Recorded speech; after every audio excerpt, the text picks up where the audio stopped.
Hello दोस्तों, स्वागत है आज की इस वीडियो में। आज हम लोग फिर से बात करने वाले हैं एग्रीकल्चर के सब्जेक्ट और जिसका आज जो हमारा टॉपिक है उसका नाम क्या है, the principles of organic farming.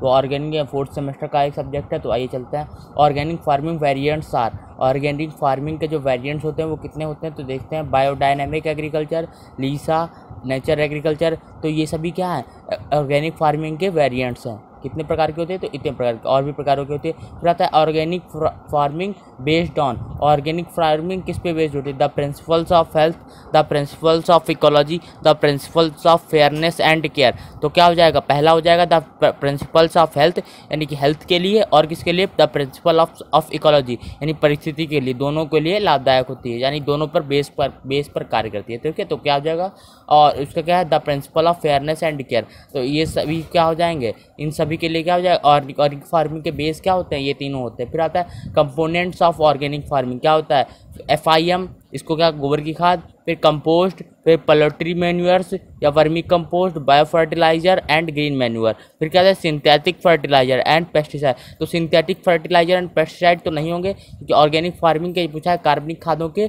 Components, यानी कि तत्व कौन कौन से होते हैं। तो कौन सा फीम होता है, ठीक है, वर्मी कंपोस्ट होता है, ये फर्स्ट और सेकंड होते हैं, तो ये दोनों लग जाएंगे, ओनली A एंड B। फिर आता है what are the causes of low adoption of organic farming. तो low adoption of organic farming के प्रभाव क्या पड़ते हैं, तो chemicals are easy to use, less costly. ठीक है, फिर आता है the benefits of organic practice are not seen immediately, large quantities of organic inputs require। तो क्या हो जाएगा, ऑल द अबव, चारों सही हो जाएंगे। फिर आगे अगला क्वेश्चन क्या आता है,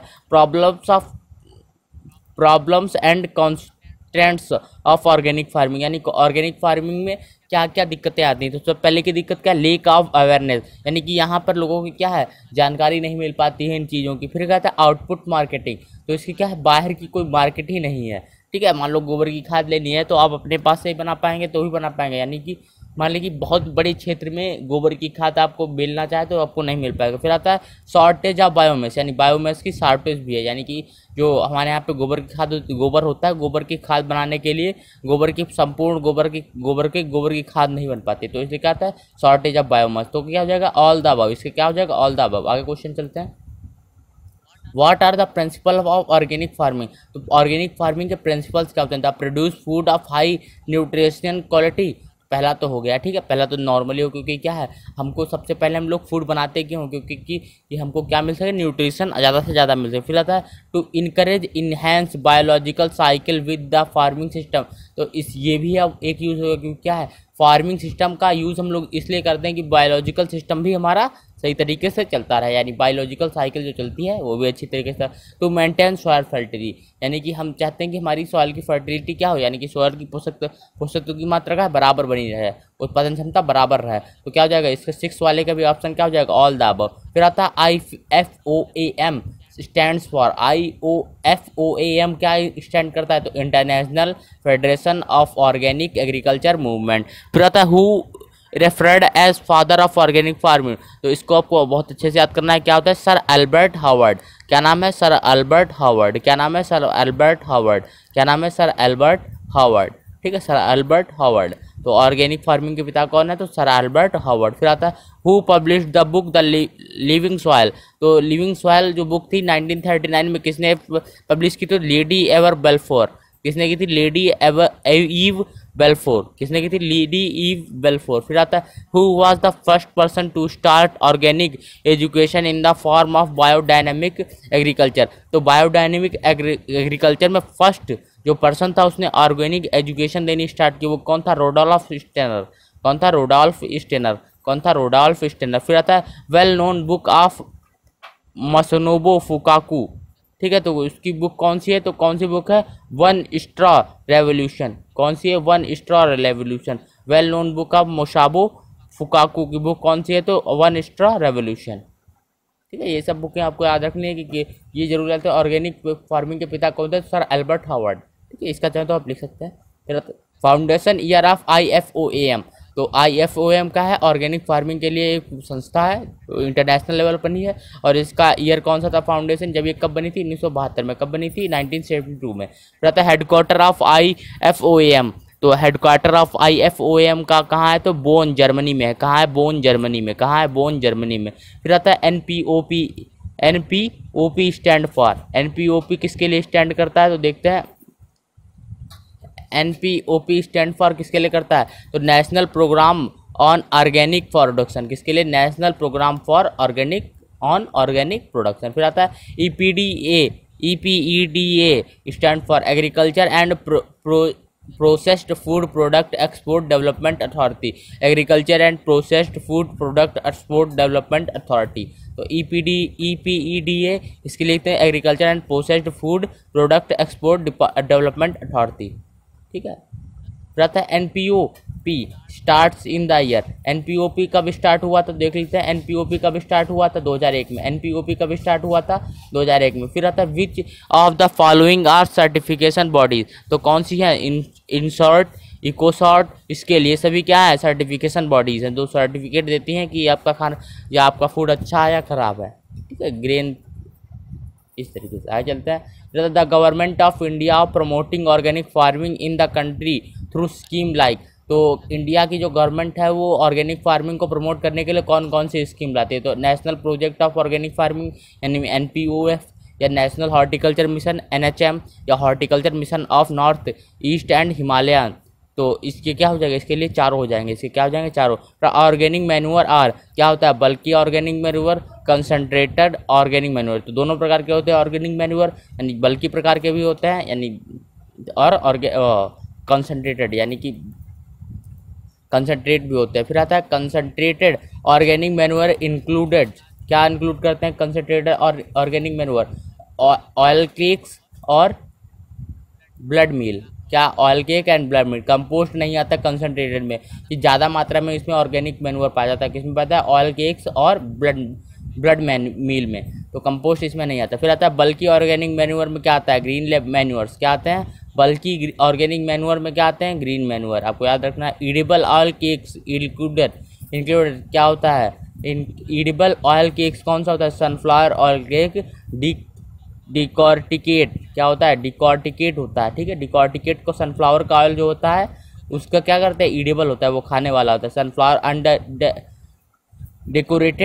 डेकोरिटिकेट नहीं होता। कॉटन सीड तो ये तो नॉर्मली नहीं होता, तो क्या हो जाएगा, सनफ्लावर ऑयल केक।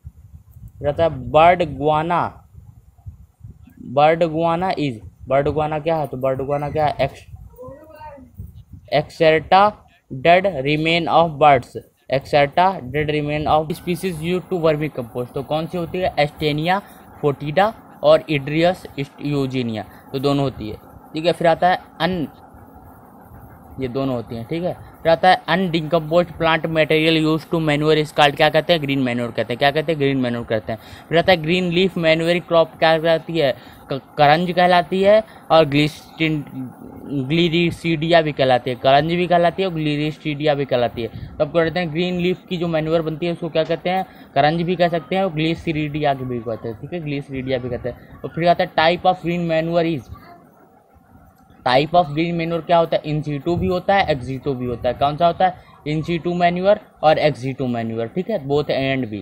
फिर आता है in situ green manuring crop are क्या होती हैं, ढैंचा और सनहैम्प। क्या होती है, ढैंचा और सनहैम्प क्या होती हैं, in situ manuring crop, green manuring crop. फिर आता है NADEP is method of, NADEP किसका मेथड होता है, तो कंपोस्ट का प्रिपरेशन का मेथड होता है। किसका मेथड होता है, तो कंपोस्ट प्रिपरेशन का मेथड होता है।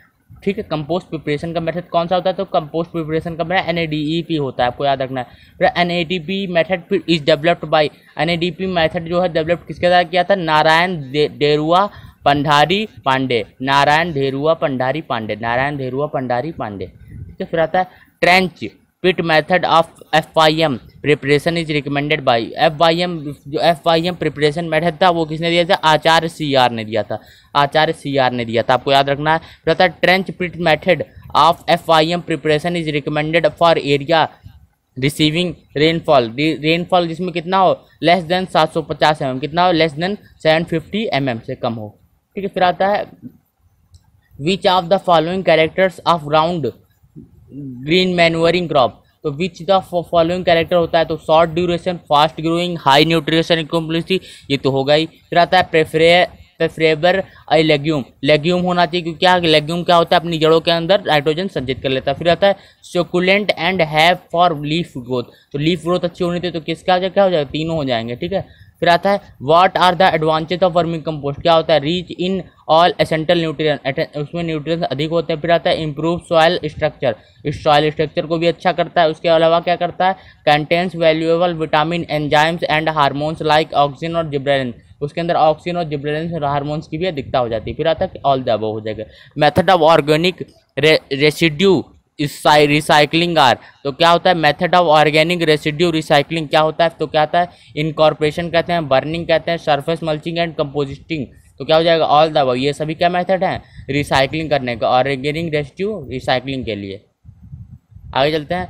Bio fertiliser means, bio fertiliser का मीन्स क्या है, preparation containing live or latent cell of micro organism, क्या होगा, preparation containing live or latent cell of micro organism. फिर आता है phosphate solubilising bio fertiliser includes, तो फास्फेट जो होता है सॉल्युबिलिसिंग बायो फर्टिलाइजर कौन सा होता है, तो बैसिलस, एस्परजिलस और पेनिसिलियम, ये सभी क्या हैं आप समझ सकते हैं, फास्फेट बायो फर्टिलाइजर है। फिर आता है सिम्बायोनिक नाइट्रोजन फिक्सर इंक्लूड्स, क्या होता है, राइजोबियम एग्जेक्टोबैक्टर, दोनों है ना, तो राइजोबियम एग्जेक्टोबैक्टर एजोला, तो क्या हो जाएगा ए एंड सी, राइजोबियम और एजोला होते हैं, ठीक है, राइजोबियम और एजोला होते हैं।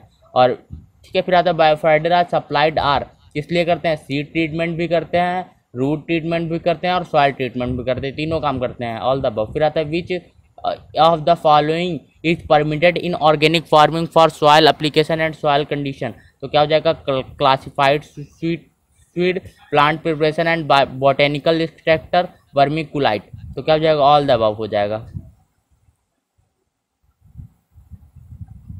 तो और सॉइल कंडीशन की, सॉइल एप्लीकेशन और सॉइल कंडीशनिंग में ऑर्गेनिक फार्मिंग किस तरीके से उपयोगी है, तो इन चारों तरीके क्या करते हैं, ये उपयोग करते हैं। फिर आता है what is mean of botanical pesticide, botanical pesticide का मीनिंग क्या है, केमिकल पेस्टिसाइड नहीं, which pesticide which are plant in origin, तो क्या ऐसे पेस्टिसाइड होने चाहिए जो प्लांट के ऑरिजिन से, और प्लांट से ही ऑरिजिन यानी उनकी उत्पत्ति हुई, किससे उत्पत्ति हो, प्लांट से ही उत्पत्ति हुई है।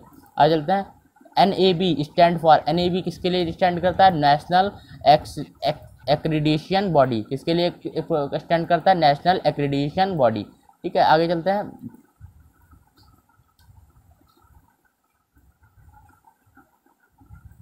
National accreditation body. फिर आता है application of BGA in rice field increase the crop yield approximately up to, कितनी, अगर BGA हम डालते हैं राइस में तो वो क्रॉप यील्ड कितनी बढ़ा देता है, 15 से 20%, कितनी बढ़ा देता है, 15 से 20%। फिर आता है the set of rules which as registered organic producer you must follow in order maintain your certificate which will allow you sell product produce or as organic इस टर्म डैश, क्या कहते हैं, ऑर्गेनिक स्टैंडर्ड्स, ऑर्गेनिक स्टैंडर्ड्स के हिसाब से तो आप चलेंगे, यानी क्या कह रहा है, ऐसे कौन से जो ऑर्गेनिक प्रोड्यूसर होते हैं उनके लिए कौन से नियम कानून होते हैं, उनको क्या बोलते हैं, तो उनको क्या बोलते हैं, ऑर्गेनिक स्टैंडर्ड बोलते हैं। फिर Rishi Krishi method formulation also known as, क्या कहते हैं, अमृत पानी, ऋषि कृषि मेथड को और क्या बोलते हैं, तो अमृत पानी बोलते हैं, क्या बोलते हैं, अमृत पानी बोलते हैं। फिर आता है azolla fixer atmospheric nitrogen association with, तो एजोला जो फिक्स एटमॉस्फेयर नाइट्रोजन करता है वो किसके साथ करता है, BGA के साथ, किसके साथ करता है, BGA के साथ, ठीक है, BGA के साथ। फिर आता है the importer of the organic producer required to retain the certificate for inspection for at least year, कितने ईयर का होना चाहिए उसके पास सर्टिफिकेट, 2 ईयर्स का, कितने ईयर्स का, 2 ईयर का। आ चलते हैं। रहता है logo India organic was release to support NPOP, कब किया गया था इसको, 26 जुलाई 2002। Logo India organic was release on to support NPOP, किस कब किया था, 26 जुलाई 2002। फिर आता है shall be responsible for the implementation of the administration of NPOP, NPOP के एडमिनिस्ट्रेशन के लिए किसको रिस्पॉन्सिबल किया गया, तो NSC को, किसके, NSC को। फिर आता है what are the responsibilities of NAB, तो रिस्पॉन्सिबिलिटी क्या है, drawing up produce the evolution and accreditation of certification, तो सर्टिफिकेट देना, प्रोग्रामिंग तो सर्टिफिकेशन बॉडीज को, फिर formulating produce to are evolution of the certificate bodies, ठीक है, accreditation of the certificate bodies. तो तीनों इसके क्या है, NAB के रिस्पॉन्सिबिलिटी। व्हाट आर द, फिर अगला क्या है, what are the limitation of organic market in India. तो क्या है, in inadequate knowledge of package of practice for organic farming. तो इनके पास सबसे पहले तो नॉलेज नहीं है कि ऑर्गेनिक फार्मिंग कैसे करते हैं। फिर होता है lake of consumer awareness of benefits of organic producer. तो कंज्यूमर को भी क्या है, पता नहीं है कि बेनिफिट्स, यानी कि जो उसके लेक ऑफ कंज्यूमर्स, यानी कंज्यूम करने की भी लेक, यानी कंज्यूमर की भी कमी है। फिर आता है due to high charges certification and registration farm are not willing to grow crops organically. तो क्या है, यहाँ पे सर्टिफिकेट और बहुत हाई चार्जेस लगते हैं फार्मर्स को, तो इसलिए ये सभी नहीं हो पाते। ऑर्गेनिक फार्मिंग इसके इंडिया के अंदर इतनी बढ़ावा नहीं। फिर self function as the secretariat for the implementation of NPOP। क्या है, एपेडा। कौन सा है, एपेडा है, ठीक है, एपेडा। ठीक है, तो यहीं पे हमारी आज की वीडियो खत्म होती है। अगर आपको वीडियो अच्छी लगी तो लाइक शेयर, चैनल को सब्सक्राइब जरूर करते हैं। धन्यवाद।